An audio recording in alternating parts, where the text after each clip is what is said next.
What's on, ladies and gentlemen? My name's Ross, I like games, and today we need to have a chat about Starter Deck 13. We do, as I told you yesterday, finally have the full deck list, all 15 cards, so to speak, from these upcoming decks, these new starter decks over in Japan, and I am absolutely delighted. So let's chat about all of the new cards, starting off with Sakutamon. Sakutamon? I don't know, something like that. This is, remember, Digitama, you can have 5 in your deck, but only 4 of each type. So the starter deck, since the very beginning, have given you 4 of a new Digitama, and then not given you a 5th one. Which makes sense, honestly. And what we've got here is an inheritable skill. Once per turn, when you play another Digimon with Legend Arms in its traits, by effect, gain a memory.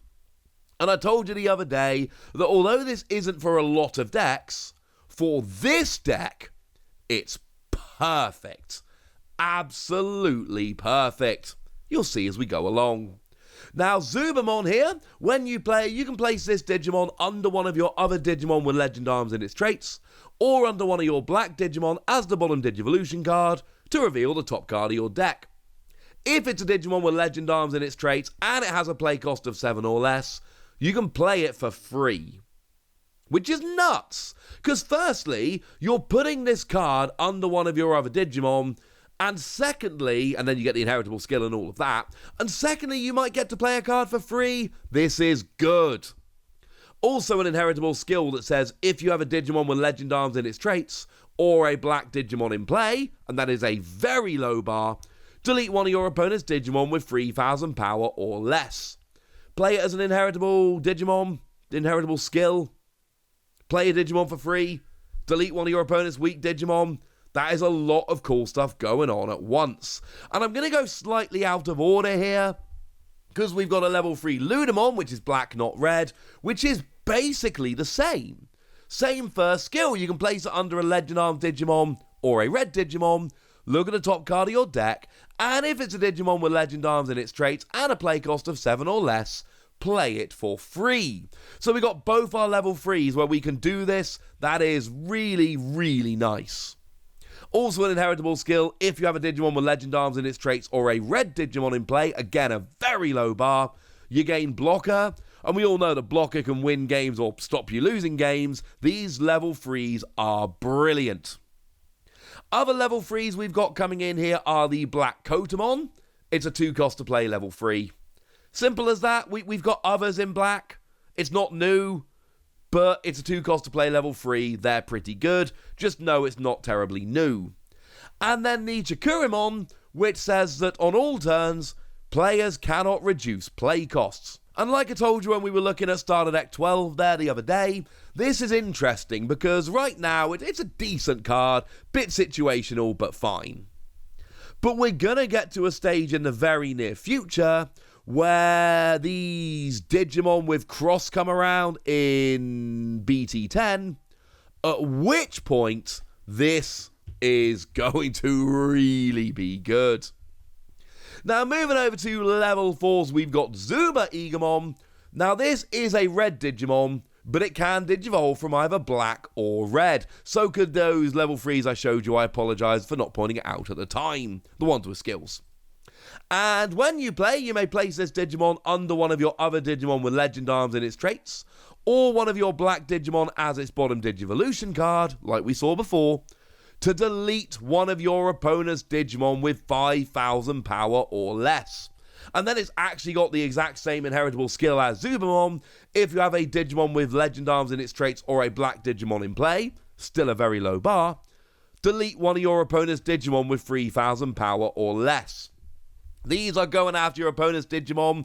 They are trying to delete them. No issues here. This is good. And then, going parallel to that, we've got Tia Ludamon. On play, you can place this Digimon to the bottom of one of your other Digimon with Legend Arms in its traits, or one of your red Digimon as its bottom evolution source. We've seen this. You gain Reboot, which is nice. Bearing in mind, Ludamon as an inheritable skill is giving Blocker, and actually for what it's worth, this has the same inheritable skill as Ludamon, will also give you Blocker, and then potentially you've got Blocker and Reboot. Yes, Blocker, obviously you redirect an attack towards yourself, but Reboot says that you unsuspend during your opponent's unsuspend phase. So if you get Blocker and Reboot, and RagnaLoardmon can actually give both to the same Digimon at the same time, then you end up attacking on your turn, unsuspending, blocking on your opponent's turn, unsuspending. That, ladies and gentlemen, is very nice. So between these Digimon, we're deleting a bunch of little Digimon, gaining Blocker, gaining Reboot. That is a lot to get excited about. Now, over with level 5s, we are still Digivolving from either red or black. For what it's worth, the only ones that don't are the Kotamon that I showed you a moment ago, and the Gladamon that's going to be coming up in a moment. All the others can Digivolve from black or red. So we've got a level 5 Duramon here. On your turn, when this Digimon would Digivolve into a Digimon with Legend Arms or a black Digimon, reduce the memory cost by 1. Just gives cheaper evolution. Nothing more or less complicated than that. But you know what? For an awful lot of decks, that's going to do it, ladies and gentlemen. That's going to work very nicely indeed. And then an inheritable skill. At the end of your turn, you may DNA Digivolve this Digimon and one of your other Digimon in play into a Digimon in your hand by paying its DNA Digivolution cost, which, as we're going to see in a moment, will be relevant. Elsewhere in level 5, we've got RagnaLoardmon, and we've got a similar thing, in terms of we've got that same inheritable skill. But then we've got, on your opponent's turn, this Digimon can't be deleted by your opponent's card effects. It's just giving you that little bit of extra survivability, which is a good thing. Oh, and then we've got Vanilla Nightmon. It's a dual colour black and red. It's nice. Simple as that, honestly. Dual colour black and red.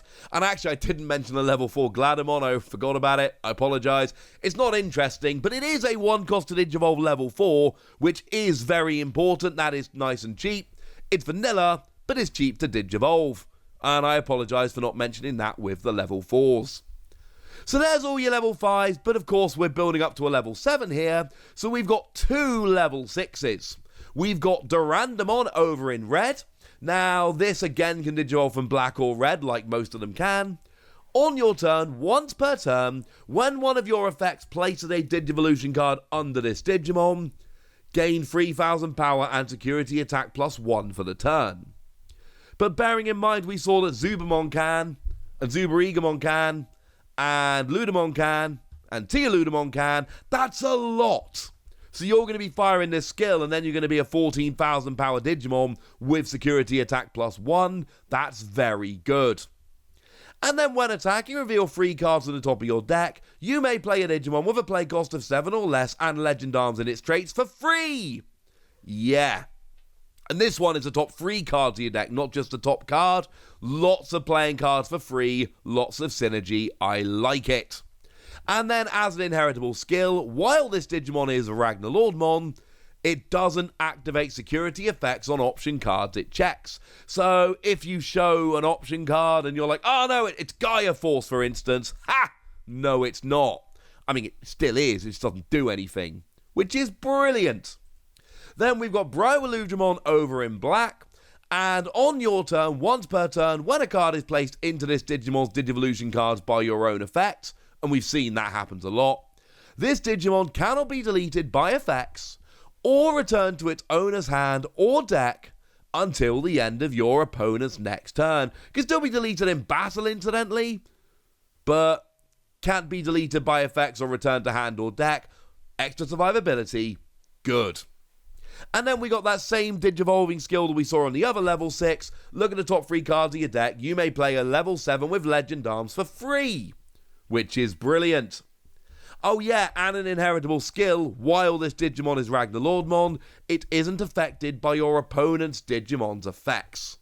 So when you're RagnaLoardmon, if you've got both of these level 6s, and you probably will, we'll get to that in a moment, then you basically end up not activating security skills on option cards and not being affected by card effects.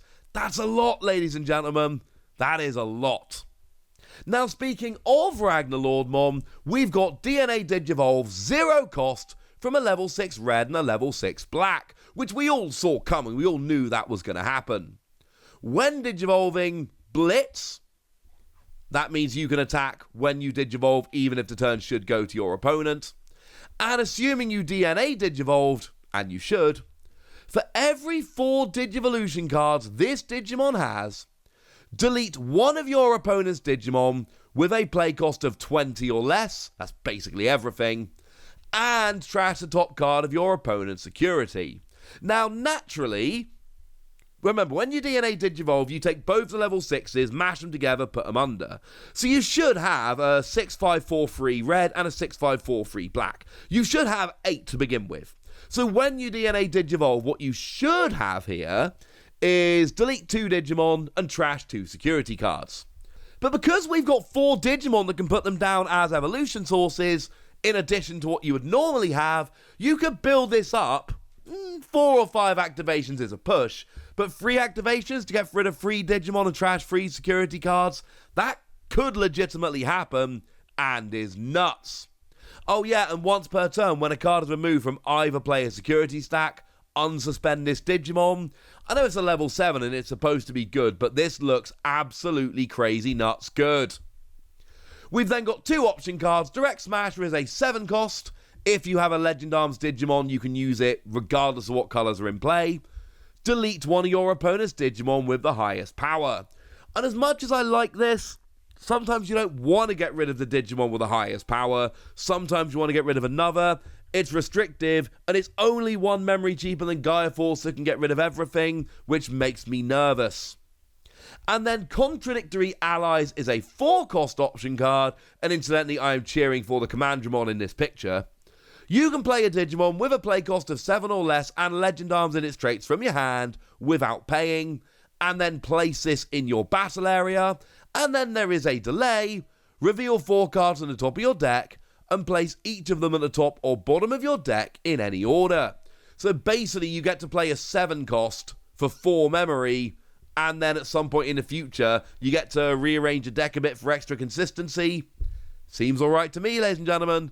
This seems alright to me. I like this deck. I like this an awful lot more than I like the Jesmon one, and I quite like the Jesmon one. This looks like, if not the best starter deck we've had, certainly right up there as one of the best. But now I want to hear from you guys. I want to know what you think about this. I want to know how excited you are. I want to know anything you want to tell me. So let me know in the comment section. Go nuts! Be nice!